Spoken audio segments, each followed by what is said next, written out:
Good morning dear students, hope you are fine. हम आपके साथ टेंस डिस्कस कर रहे हैं और टेंस की सीरीज में हमने पहले आपके साथ simple present tense, present continuous tense discuss किया है। Now we are going to discuss the present perfect tense. Present perfect tense, ये 4 फॉर्म है टेंस की, किसी भी टेंस की। Simple, continuous, perfect, perfect continuous. तो ये प्रेजेंट टेंस का प्रेजेंट परफेक्ट टेंस है। It is used to express an action happened recently whose time is not given and is not definite. The present perfect tense is used to express an action happened recently whose time is not given and is not definite.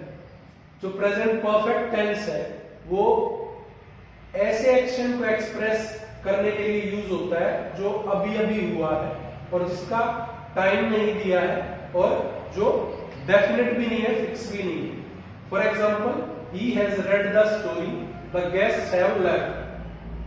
Secondly, to describe things of past because their effect still exists.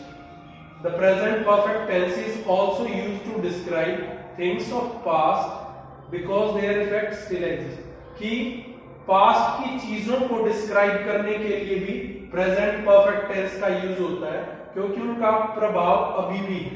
I have got a seat और I have got a seat, और अगर हम कहें तो which I am still enjoying, कि मुझे seat मिल गई थी जो मैं सीट मिल गई है जो मैं अभी भी एंजॉय कर रहा हूं।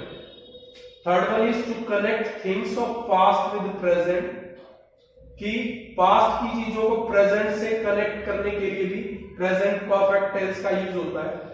I have lived in Delhi for 6 years, कि मैं दिल्ली में 6 साल रह चुका हूं। To indicate sense of continuity, present perfect tense is also used to indicate sense of continuity. They have been here for a fortnight. They have been here for a fortnight, मतलब वो अभी भी यहाँ है। To describe an action that has been repeated. तो इन सब कामों में प्रेजेंट परफेक्ट टेंस का यूज होता है। अब प्रेजेंट परफेक्ट टेंस के रूल्स या स्ट्रक्चर क्या रहेगा, एक बार ध्यान से समझ लेते हैं। Structure, while forming English sentences we should adhere to the structure. Try to see what is the structure, then only we will be able to write a correct sentence. Here we can see first subject, then helping verb. Helping verb in present perfect tense is has or have plus third form of the verb plus object. अभी प्यारे बच्चों आपको structure याद रखना होगा। समझ लें एक बार ध्यान से कि जो प्रेजेंट परफेक्ट टेंस है उसमें सबसे पहले सब्जेक्ट आएगा, फिर helping verb. Helping verb present perfect tense की 2 ही है, हैज और है, और उसके बाद third form of the verb plus object.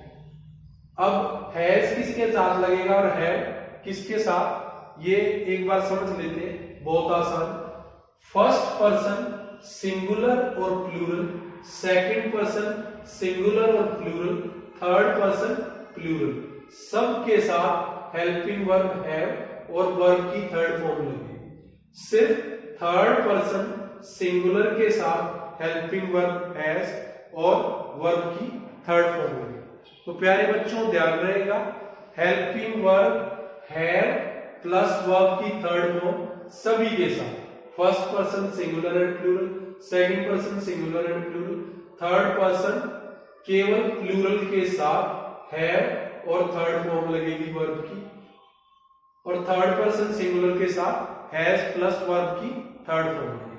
Third person singular है कौन से, he, she, it, this, that, his, her, him, और किसी का भी नाम, कोई भी नाम, ये सब थर्ड पर्सन सिंगुलर में आते हैं। इसके साथ हेल्पिंग वर्ब हैज लगेगी और वर्ब की थर्ड फॉर्म लगेगी। तो प्यारे बच्चों मुझे उम्मीद है आपको ये टेंस समझ आ गया होगा। अब इसका form wise affirmative sentence, negative sentence, interrogative negative का हम अलग अलग part by part video share करेंगे, ताकि ये टेंस आपको बिल्कुल डिटेल में अच्छे से क्लियर हो जाए, कोई भी कंफ्यूजन ना हो जाए। Thank you, have a nice day.